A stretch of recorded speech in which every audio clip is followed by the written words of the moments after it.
Irmãos, a paz do Senhor Jesus. Estamos aqui para a gravação de aula de número 3, com o tema Propósito Central, o dia chamado hoje.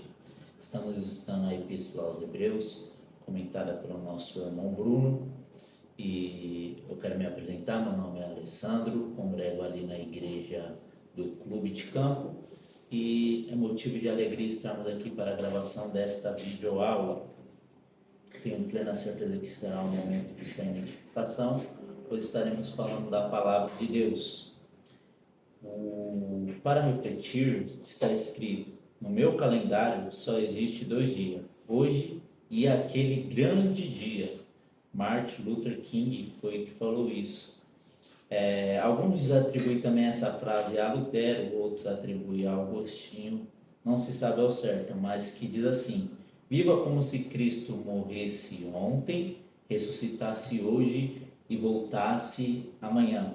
Essas duas frases, ela, a nível de introdução, é bastante importante para a gente pensar no tema desta lição, porque nos faz, como cristãos, estarmos sempre vigilantes, estarmos sempre atentos, estarmos sempre acordados, porque a Bíblia ela vai nos dizer que o dia do Senhor ele virá como um ladrão.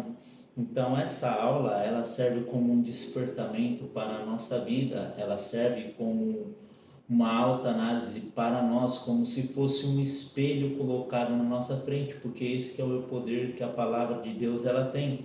Então, que ao término desta lição nós venhamos analisar como está a nossa vida espiritual, de que forma temos andado. Então nós precisamos viver na iminente volta de Cristo, nós precisamos viver em santidade, nós precisamos ansiar pela volta de Cristo e saber que breve a sua vinda é chegada. Então, quando Martin Luther King ele vai falar isso: no meu calendário só existe 2 dias, hoje e aquele grande dia, mostra um coração voltado e devoto ao nosso bom Deus, ao pensamento com as coisas lá de cima, porque é assim aqueles que nasceram de novo. E essa tem que ser a nossa perspectiva e o nosso objetivo de vida. Então aqui, quando nós olhamos para a Epístola aos Hebreus, nós trabalharemos o capítulo 2, alguns versículos do capítulo 2 e também do capítulo 3, estarei abrindo aqui. Quando nós olhamos para o capítulo 2 de aos Hebreus, nós encontramos aqui uma série de advertências, e essa é a primeira advertência inicial que nós encontramos na Epístola aos Hebreus, e essa podemos dizer que seria a advertência mais moderada. As outras advertências que nós encontramos está lá em Hebreus capítulo 3, versículo 7, os irmãos vão encontrar capítulo 4, versículo 15, capítulo 5, versículo 11, capítulo 6, versículo 20, capítulo 10, versículo 19 e a 39, o capítulo 12, versículo 14 a 29. Então, podemos dizer que o capítulo 2, ele abre uma série de advertências para que o cristão venha estar atento. E isso, de outra forma, vem fazendo o quê?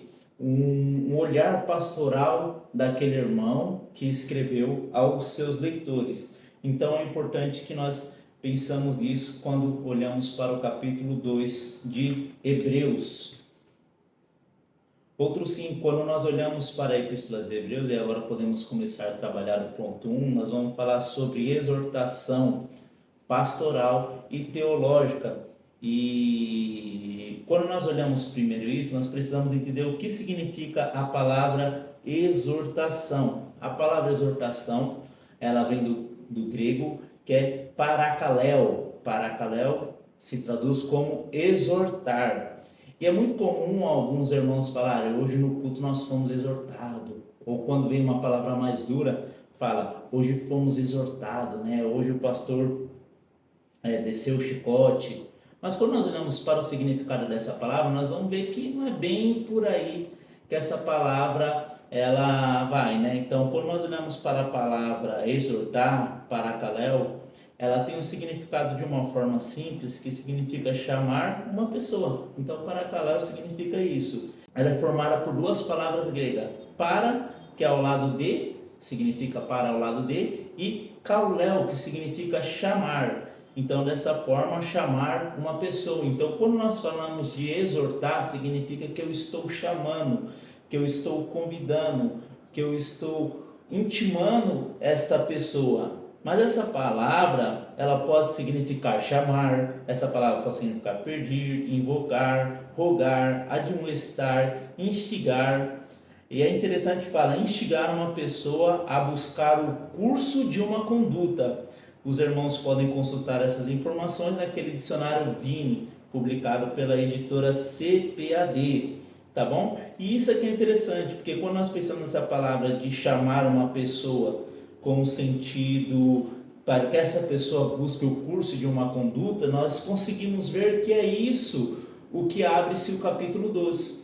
Um pastor chamando as suas ovelhas para o curso de sua conduta dentro do cristianismo e dentro do evangelho. Então é bom que os irmãos tenham em mente o significado desta palavra para que nós venhamos começar a trabalhar. Então, quando nós falamos de exortação, nós também, essa palavra significa também dar ânimo, confortar. E olha que interessante, a raiz dessa palavra para, no grego, é a mesma palavra que nós usamos para formar paracletos, que significa consolador, que significa auxiliador, que significa ajudador, que é atribuída ao Espírito Santo de Deus. Então, quando nós falamos de exortar, significa também dar ânimo, significa também colocar a pessoa para cima. Então, quando falamos de exortar, significa chamarmos as pessoas para próximo de nós. Então, o teor desse capítulo 2 e o teor dessa palavra, nós conseguimos pensar de chamar aquela pessoa que não está com uma conduta dentro do cristianismo, ou que está fraca na fé, ou que está desanimada. Então, você chama essa pessoa e a recoloca dentro do caminho. E é isso que nós encontramos aqui no capítulo 2. Então, quando nós falamos de exortação, significa isso, chamar a pessoa e recolocar dentro do caminho à luz do significado dessa palavra. E os irmãos buscaram dicionários vão ver que a significado é grande, tem uma extensão muito grande. Feito isso, nós encontramos aqui no capítulo 2 o pastor mestre, e eu quero trabalhar lá em Efésios capítulo 4, versículo 11. É interessante essa palavra de Efésios capítulo 4, versículo 11, que está escrito assim: e ele designou uns para apóstolos, outros para profetas, e outros para evangelistas, e outros para pastores e mestres. Isso é muito interessante.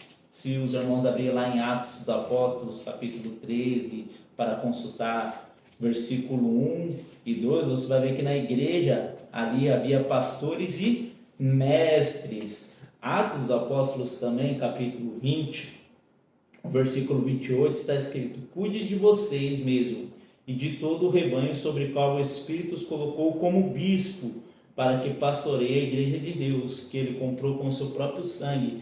Então nós vamos trabalhar um pouco essa palavra, pastor mestre. Quando nós olhamos aqui para a Epístola aos Hebreus, nós vemos que o irmão que escreveu, ele tinha o dom de pastor mestre. Porque quando nós olhamos para o texto lá de Efésios capítulo 4, versículo 11, fala: e há outro para evangelista, e há outro para pastores, mas quando há outros para apóstolos, né? Mas quando chega aos pastores, vai falar pastores e mestre. No grego ali, nós vamos encontrar poimenas, que se traduz como pastor, Kai, didáscalos. Kai no grego é e didáscalos se traduz como mestre. Então, poimenas, pastor, Kai, e didáscalo, mestre. E o que é interessante, antes disso vem um artigo, que é tous. Então, o artigo definido ali no grego, ele liga as duas palavras, mostrando que uma pessoa ela pode possuir esses dois dons ministeriais, pastor e mestre. Então, é claro que existe o mestre e que existe o pastor, mas no texto ali, ao que nos parece, é um pastor mestre. E é isso que o irmão, quando ele vai escrever ao seu público, ele vai escrever essa carta, ele tem esse dom de pastor e mestre. Então, qual que é a função do pastor? A função do pastor, de uma forma simples, é pastorear a igreja, pastorear o rebanho. Ele tem o cuidado com as almas, ele tem o zelo com as almas, ele vai atrás das almas, e é o que está escrito aqui no texto que nós lemos de Atos dos Apóstolos, que vai falar: cuidem de vocês mesmos e de todo o rebanho sobre o qual o Espírito Santo os colocou como bispo. E olha que interessante, o pastor, ele precisa ter este cuidado. O próprio autor aos Hebreus, ele vai escrever no final da sua carta que o pastor, ele é o que zela e que prestará conta. Olha que interessante.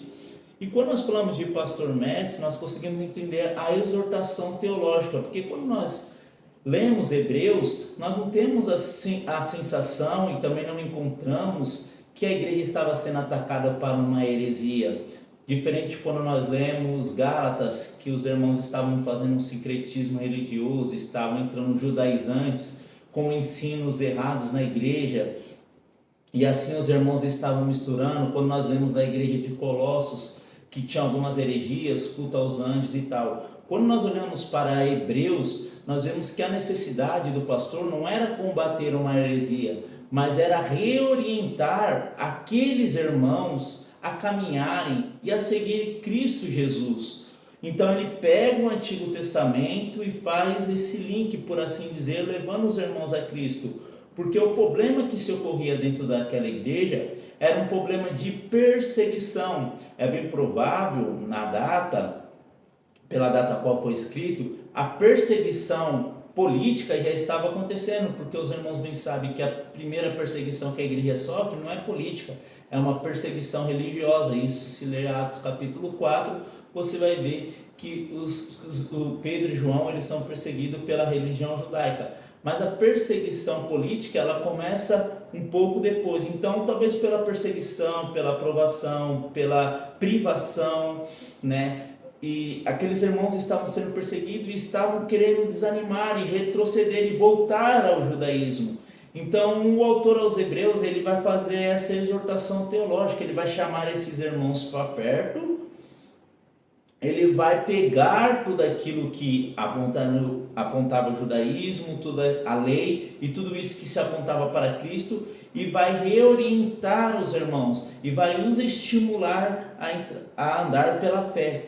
Então, quando nós falamos desse ponto, nós precisamos entender isso. Como o pastor mestre, ele fez essa função. Como pastor ele zelou, como pastor ele cuidou, como pastor ele amou aquelas almas, como pastor ele se dispôs, porque ao saber das necessidades que aqueles irmãos estavam passando, a peleja na vida espiritual que aqueles irmãos estavam enfrentando, ele se dispõe a escrever um tratado teológico para aqueles irmãos daquela igreja, daquela comunidade de fé, para assim os colocar de novo e reforçar, renovar, reavivar a sua fé e ter a plena certeza para eles, e deixar claro que todo aquele ritual cerimonial apontava-se e cumpria-se em Cristo, que Cristo era superior do que a lei mosaica, que Cristo era superior do que o sábado, porque assim os daria o descanso, e por aí vai. Então, como pastor mestre, ele fez essa função, e isso é necessário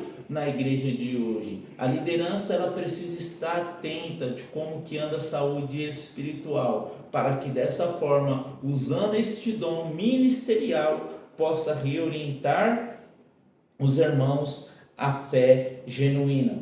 Porque o que acontece? Existe um perigo real, e esse perigo real, nós não estamos longe deles. Todos nós, como cristãos, talvez passamos por crises espirituais, e não era diferente com esses nossos irmãos, porque quando nós olhamos aqui para o texto, nós vamos ver que eles estavam enfrentando alguns tipos de perigo. Então, todo cristão, ele corre esse risco. Não existe super crentes. É bom que se diga que não existe super crentes. Então, aqui o ponto 2 vai falar desse perigo real. Existe um perigo real. E aqui ele vai trazer o exemplo que era bem claro para aqueles irmãos, que era o exemplo do povo de Israel. E ele começa assim no versículo 1: portanto, nos convém atentar com mais diligência para as coisas que já temos ouvido, para que em tempo alguns nos desviamos dela, porque se a palavra falada pelos anjos permaneceu firme e toda transgressão e desobediência recebeu a justa retribuição, como escaparemos nós se não nos atentarmos para uma tão grande salvação, a qual começara a ser anunciada pelo Senhor, foi-nos depois confirmada pelos que ouviram, testificando com Deus com eles, por sinais, milagres e várias maravilhas e dons do Espírito, distribuído por sua vontade. É interessante que o pano de fundo aqui está com a peregrinação do povo de Israel no deserto, e também está lá no capítulo 3, versículo 7 e versículo 8, que fala: não endureçais o vosso coração como na provação no dia da tentação do deserto. E o pano de fundo é isso. Então, primeiramente, ele vai falar: convém nos atentar. É interessante que ele vai falar que a lei, e aqui abre um parênteses, foi dada pelos anjos. E o que se tinha dentro da tradição judaica, inclusive José, ele vai falar isso no seu livro Antiguidades Judaicas, que Moisés ele recebeu a lei no Monte Sinai pelos anjos. Então existe essa tradição que ali foi passada. Então quando você olha pela lei, a lei se descumprisse, você sofreria punição. Então a lei ela precisava ser seguida. A lei ela tinha como objetivo mostrar, podemos dizer, duas coisas. Primeiro, que o ser humano ele era falho e que ele precisava, e ela apontava para Cristo, para aquele que era perfeito. Então a lei mostrava isso, trazia a consciência que você era um pecador e apontava para além, que apontava para Cristo. Então a lei ela precisava ser seguida. Ele está falando que sofreu repreensão. E é interessante que ele parte do menor para o maior quando nós lemos esse texto, que era comum nessa literatura sobre o castigo. E ele fala: o que seremos nós se não nos atentarmos para essa tão grande salvação? Por que grande salvação? Porque o nosso pecado era grande. E ele fala que essa mensagem ela começou a ser anunciada pelo Senhor Jesus e depois pelos pais. Então aqui ele traz um exemplo com o plano de fundo do antigo Israel. Meus irmãos, nós precisamos sempre olhar para a nossa vida espiritual, de que forma nós temos andado, quais tem sido a nossa conduta. Porque, veja bem, hoje nós vivemos num tempo onde que vivemos uma graça barata, onde vivemos um evangelho barato, onde que as pessoas muitas vezes são buscadas aos milagres, são buscadas a um Deus que faz. Mas o que é interessante, nós vamos ver que na história do povo de Israel, e o autor ele traz disso no texto que lemos, o povo passou 40 anos peregrinando no deserto e experimentou milagres. O povo viu o maná cair do céu, o povo viu as cordonizes, o povo viu a água sair da rocha, mas o povo era um povo incrédulo. Tem até uma música que é refutável e é muito triste que alguns cristãos escutam, que ela fala: eu vivo de milagre. O milagre não vai trazer a sustentação. O que traz a sustentação é você crer no Senhor Jesus, porque Cristo Jesus ele é suficiente da nossa vida. Nós precisamos entender que a graça de Deus ela é suficiente na nossa vida. Então, quando o cristão ele vive pelo milagre, ele é capaz de sucumbir e também ter uma incredulidade quando Deus não vier atender assim o seu pedido. Isso nós encontramos na história do povo de Israel. Eles experimentaram o milagre, mas eles não tiveram uma fé genuína no Deus único e verdadeiro. Eles eram sempre incrédulos. A Bíblia vai chamar eles de um povo de dura cerviz, um povo que não se dobrava. Então nós precisamos tomar cuidado com isso, para que isso não venha tocar no nosso coração, mas que nós venhamos viver pela fé, porque a Bíblia fala que o justo viverá pela fé. E agora eu quero ler aqui em Hebreus capítulo 6, versículo 4. É um texto muito complicado e muito discutido, mas que está aqui abordado na aula. Então vamos trabalhar esse texto que diz assim: ora, para aqueles que uma vez foram iluminados, provaram o dom celestial, tornaram-se participantes do Espírito, experimentaram a bondade da palavra de Deus e os poderes da era que havia de vir, e caíram. É impossível que sejam reconduzidos ao arrependimento, pois para si mesmos estão crucificando de novo o Filho de Deus. sujeitando a desonra pública.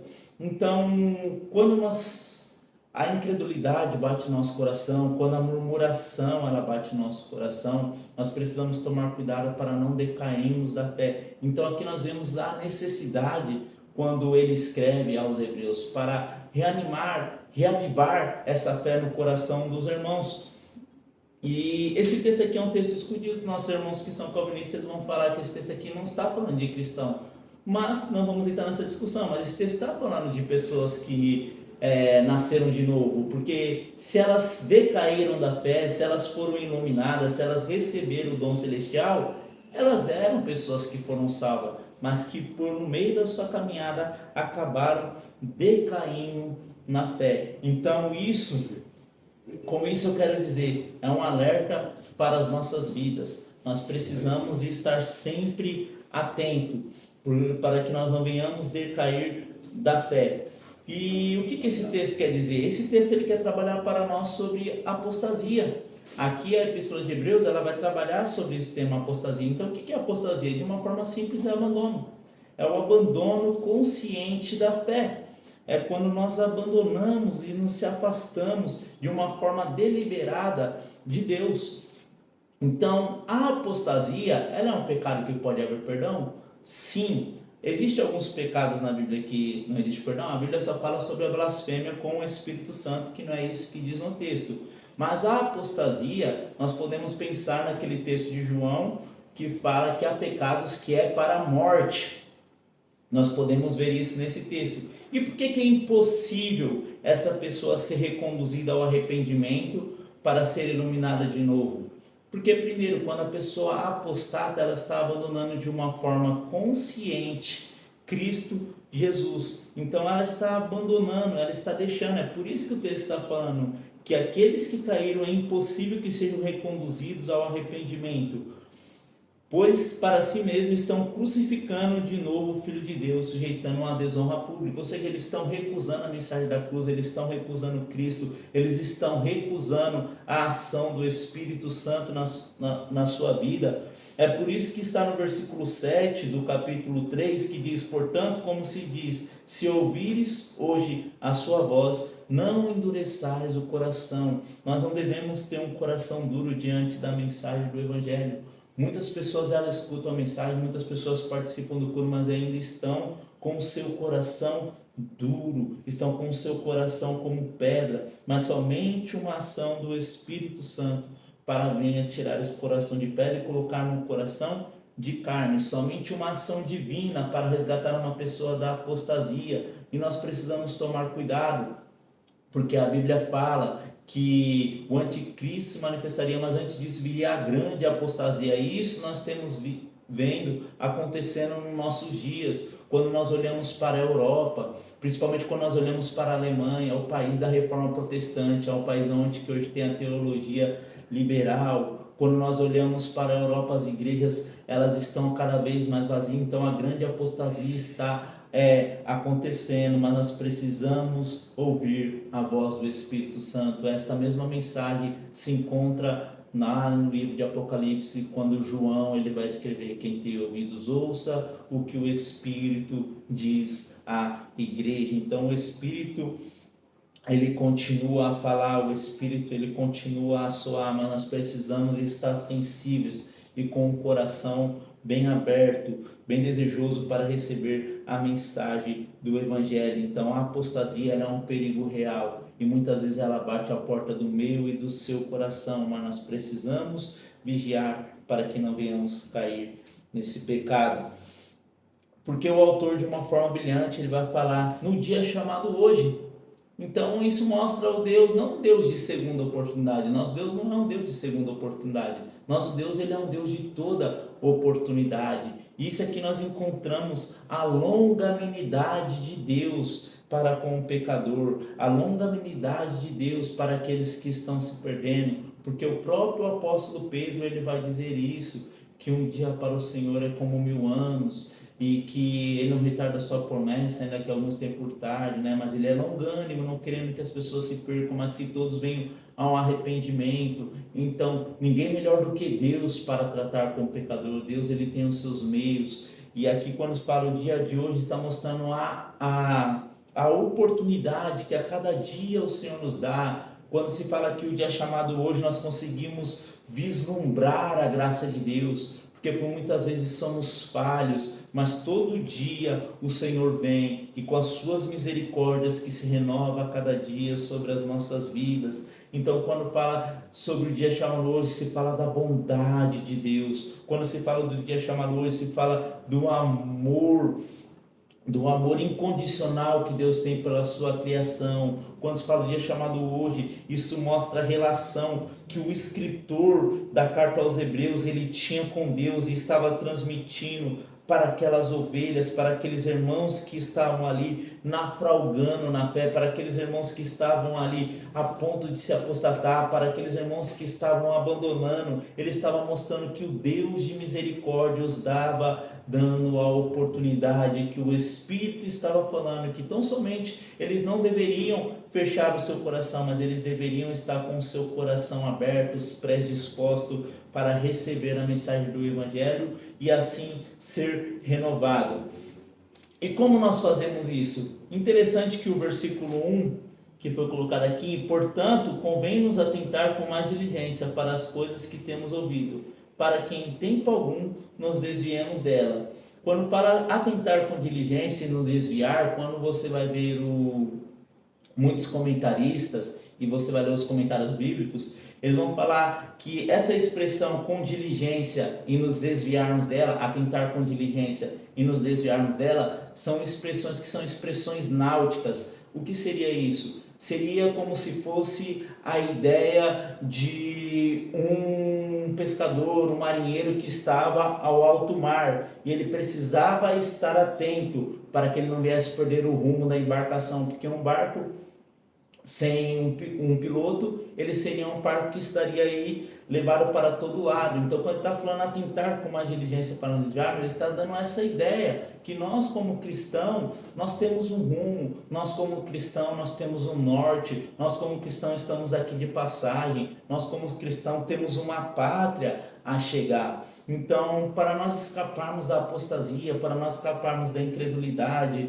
nós precisamos estar com o coração aberto, ouvir o Espírito falar, mas também estarmos atentos, precisamos estar sempre vigilante, para que nós não venhamos desviar do caminho. E de que forma isso? Devemos estar ancorados em Cristo Jesus. Porque como estamos na embarcação falando de um termo que é náutico, nós precisamos estar ancorado em Cristo Jesus, porque Cristo Jesus, ele é o firme fundamento da nossa fé. Então, meu irmão, somente Cristo. Então, minha irmã, somente Cristo. Então, ancore a sua fé em Cristo Jesus. Era exatamente isso que o escritor ele tinha em mente para falar para aqueles irmãos. Só tem um jeito, vocês estarem mais atentos, vocês estarem com seus ouvidos abertos. E aqui, com as coisas, quando falamos de estarmos com ouvidos abertos, significa obediência. É mais ou menos como uma mãe ela fala para o seu filho, né?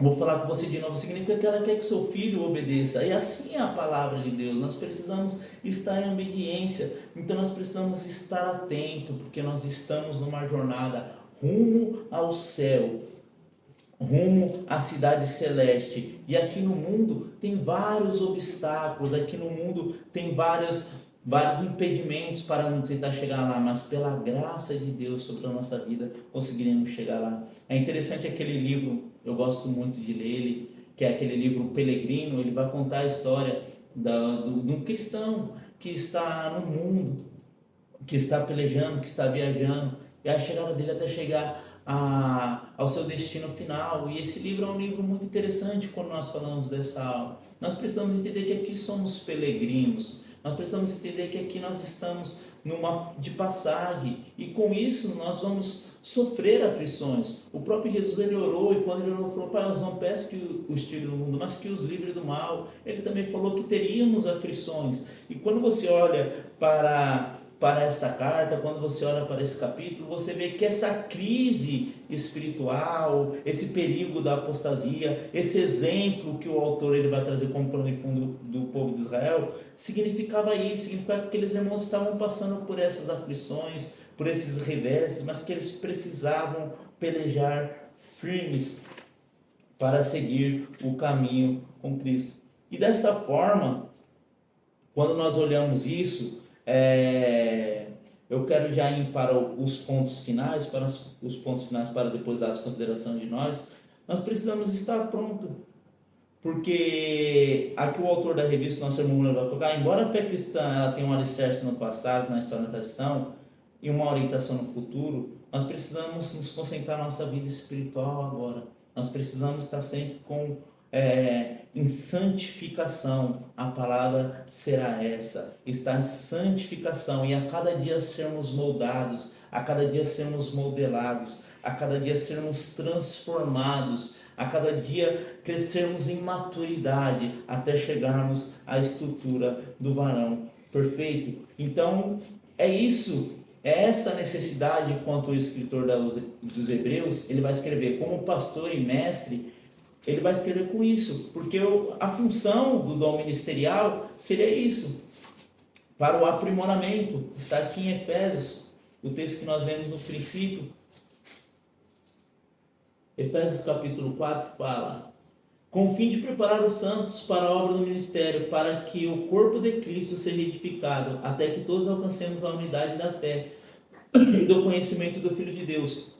Então eu quero ir para o ponto final dessa forma, porque como pastor e mestre, ele escreveu com essa necessidade, usando o seu dom e com a finalidade para preparar os santos, para aprimorar os santos para a obra do ministério, para que o corpo de Cristo seja edificado, para que eles alcancem a unidade da fé e do conhecimento do Filho de Deus e cheguem à maturidade. Aqueles cristãos que estavam à beira da incredulidade, aqueles cristãos que estavam prestes a abandonar, eles estavam agora sendo reorientados, trazendo o exemplo do Antigo Testamento, daquele povo que foi infiel, daquele povo que naufragou, daquele povo que morreu no deserto, aquele povo que por 40 anos foi um povo que murmurou, mas agora ele traz esse exemplo e está mostrando, foi isso que aconteceu com eles, e se isso aconteceu com eles, nós também não escaparemos. Então agora nós vemos ele reconduzindo esses irmãos para que eles venham chegar à maturidade, e a maturidade do cristão, ela cresce dia